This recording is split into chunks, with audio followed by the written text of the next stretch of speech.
I got bit by a pit bull dog on that same trip. Man, did he bite me. Oh, that dog got me good. I was jogging. Whew, I was on a roll. I'm going down the street and he come off the porch. He's coming hard. I laughed. I said, hey, buddy. I'm thinking all bark, no bite. I thought, dude, you're a shock collar dog, man. You're going to get 2 feet from the curb.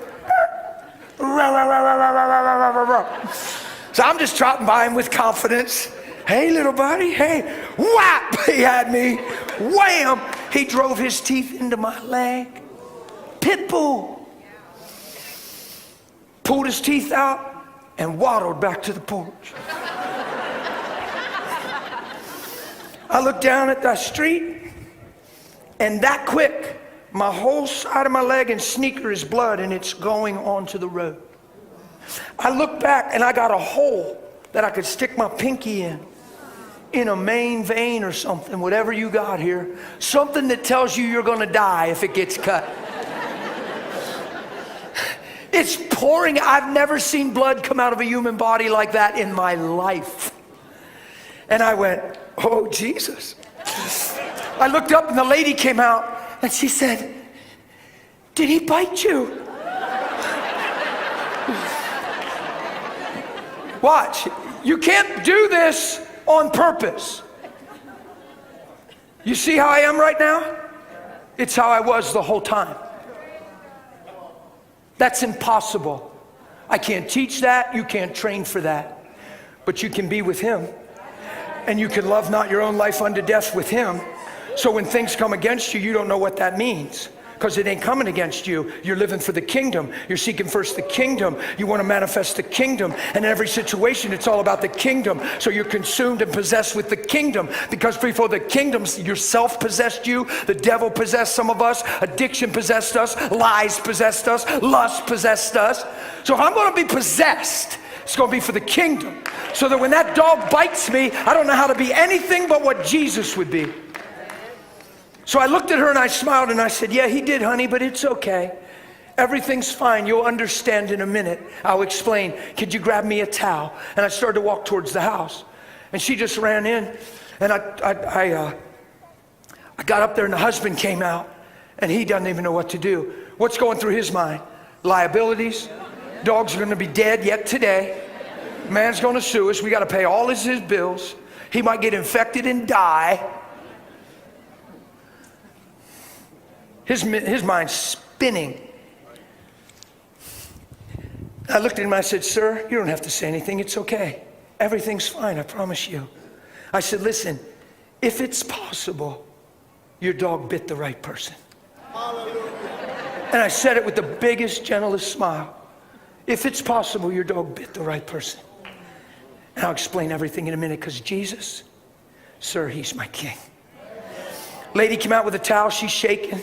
I said, honey, relax, it's okay. I just explained to your husband, listen, Jesus is my king. He makes everything good. He's incredible. I got blood pouring out of me the whole time. I'm not even thinking about that. I'm not even thinking it's possible to bleed to death. It never crossed my mind. Never crossed my mind. Why? I surrendered so long ago in prayer. I don't love my own life unto death. It's not about dying. I'm never going to die. It's the only way I can teach it. It's supernatural. You can't try this. You can't listen to this sermon and then try to be okay. You're a day late. You can't get bit by the dog and then say, okay, what did Pastor say? What did Pastor say?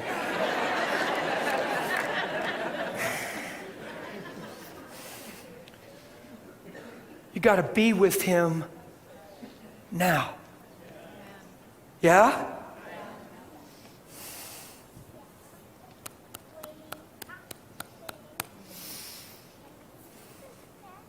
I took the towel from her. This is the same weekend they wanted to take me out. I wiped up over all this blood with the towel, and I went over the hole, and I saw the big hole. Totally impossible. I was one wipe of a towel. I went over the hole, and my flesh got kind of clean, and I wiped it clean, and no more blood come out of the hole. But it's a hole, but no more blood, none. And I laughed, and I said, you see my Jesus? I laughed, I said, that's my Jesus. And then I started wiping with this other towel. No more blood. I got his canines in my leg, tattooed. Bam. One's pretty bad, the other one's deep in that main vein or whatever. Serious hole. I said, now listen, I need to talk to you guys. I said, because today's a day of mercy for you. And they're looking at me. I said, listen, I could have been a child, an elderly person, or somebody that doesn't have the heart I have. And now you see the potential of your dog. I said, guys, you can't let, they said, well, he's never out. I just stop. He was out. So stop. If you're gonna have a dog like this, for whatever reason you want him, you have to be sure he's never out again and this can never happen again. Today's a day of mercy for you. Because you'll never hear about this. You'll never hear from me again. She said, well, shouldn't we take you to the hospital? I said, honey, I already told you about Jesus. Everything's fine. I got 2 more miles to run. I said, and I got something I got to do tonight, and I got to get moving. But I love you too. Please learn the lesson today. And Father, right now, would you? And I stood there and blessed them and prayed over them. And they're looking at me like, and I just took off down the road. So I got back to the hotel where the little clerk got wrecked when I left and cried because I heard a word and her childhood and insecurity, and bam, pow, whoosh, this is so good. So she's at the desk and she loves me now. I'm like a grandpa to her. She loves me. She's hoping I come back to town all the time. She's like, I'm going to miss you. Thank you. Oh, you feel like my grandpa. And I come in and she sees my sock all red and my sneaker all bloody. She just happened to look down and see it. She said, because, well, it was pretty two-toned. White and red. She's like, is that blood? I said, yeah. I said, it's okay. She said, what happened? I said, well, I got bit by a dog. I said, crazy dog, man. He just come running off. I guess I got territorial. I thought he was a shock collar dog, but he ain't no shock collar dog. I said, he bit me. And I said, and he just waddled back up on the porch. And I said, but everything's good. She said, are you going to the hospital? I said, well, no, I'm fine. Everything's fine. She said, oh, no. It's amazing. First person I run into has a traumatic dog bite story. Oh, no, sir, you gotta, look, I care about you. You're such a nice man. My mom got bit by a dog and she didn't do nothing. And she swelled up in pain and she throbbed for 3 days. She wished she could have died. She wanted to cut off her hand. And I'm like, honey, stop. Remember when I left Jesus? Well, remember Jesus? Oh, yeah. Listen, look at me. Everything's good. Oh, that's what the church says, brother. I disagree. You need to use wisdom. God put doctors on the... I'm not against doctors. I've never preached against doctors in my life. I'm not against doctors. Go to a doctor. Make sure you have faith. Go to a doctor. I'm not even thinking doctor in that. I'm okay. Leave me alone if I'm okay. Don't tell me all these crazy stories in Sunday school as a kid growing up. And then when I need faith, talk me out of it. Because now I'm old enough to know better. You want to tell me that a boy killed a giant with a sling? That a whale held a man in his belly for days, coughed him up, and he was fine? That they shouted and walls fell to the ground? You're going to tell me all these stories and try to teach me faith when I'm little, and then when I'm old enough to need faith, you're going to try to tell me to use wisdom.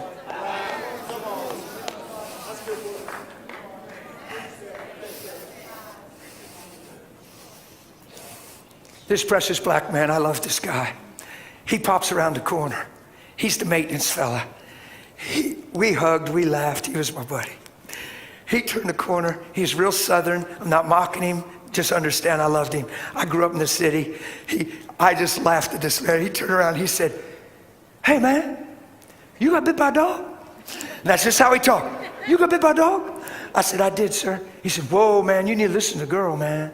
You need to go to the hospital because I got bit by a dog. I said, 2 people and they both got dog bite stories.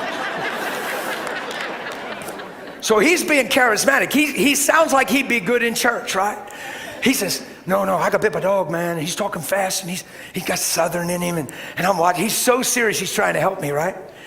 And he said, So you need, I said, I'm good, man. He said, well, what'd you do about the dog? Well, what about the dog? They coming to get the dog? Like, what'd you do with the people? Like, what? I said, listen, man, I just told them today's a day of mercy. They need to do a better job keeping that dog in the house. Don't ever let this happen again. Your dog bit the right person because I love you, and I prayed for him.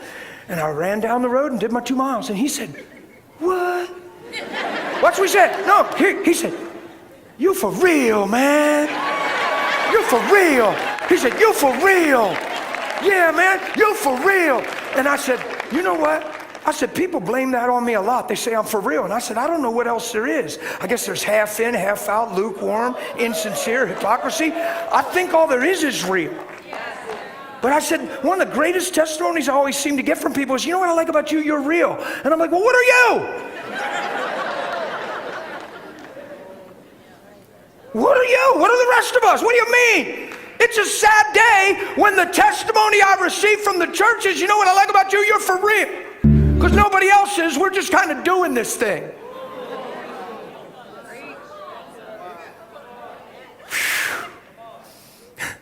I laughed. I said, you better believe I'm for real, man. I said, come here. I love you so much. I said, you'd be good at church, man. I said, so I talked to him and I told him I'm fine. I said, listen, a man's coming to pick me up. I said, I got an appointment with him. He had a radio station. I don't do that stuff too much. I don't do any TV media. I stay away from all that stuff. I just do. I just have certain convictions. I'm not against it. I just stay away from it. It has a weird reverb to it. And I lay as low as I can, and somehow I haven't been able to lay low. So this guy's coming, he wants me to do an interview, radio interview, and I told him I would do it. It's a half hour. He contacted me for I don't know how long and said, you got to do another one. It was the most views we ever had. People want to play it again. I played it 4 times, and there's more views now than there was. I'm like, stop. I go up my room, I said, he's coming, I gotta go get a shower quick. I took a shower, I just wore jeans, I just had jeans on, I put on my jeans, and you know what I said? I said, you know what? You got this, so got this. I ain't rapping it or nothing. I just gonna put my jeans on. I just put my jeans on. I just went to service. I got a hole that I literally, honestly could stick my pinky in. And the other one was kind of serious, but not that bad. This is true as I'm standing here. You don't have to believe me. I would understand it. There's actually a lot of unbelief in the church. But when I got back from service to the hotel room and got undressed to get in my comfies, the one hole was completely closed. The other hole was almost closed. In the morning, it was a red spot. In the morning. It's called covenant. It's called all that is mine is yours, and all that is yours is mine. It's called love not your own life unto death. It's called seek not your own, but seek ye first the kingdom of God. Look, if I'd have took it personal, if I'd have got mad at them people, if I'd have called whatever and got the dog put down, if I'd have held them accountable and made them pay me for suffering, I might have got infected.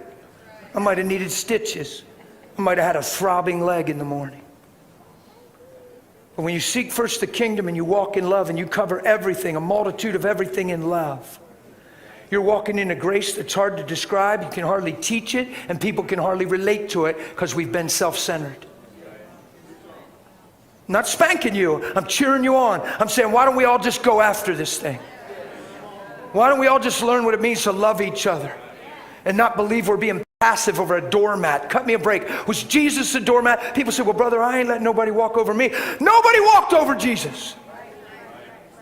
He did what he did willingly to show us what love looked like. He's amazing. He's the living epistle of love. He's so powerful hanging on that cross, standing in front of Pilate, so impressive. He's the one that was and is to come, King of kings and Lord of lords. And he's standing there like a beaten man and won't say a word. Why? So you can get filled with his spirit one day.